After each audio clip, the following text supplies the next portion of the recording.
तुमच्या दोघांपैकी कोणाला असं वाटतं की बाळ त्यांच्यासारखे दिसेल?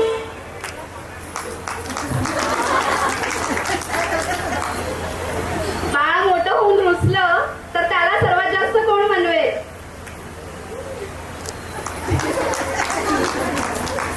बाळाची प्रत्येक जिद्द पूर्ण कोण करेल?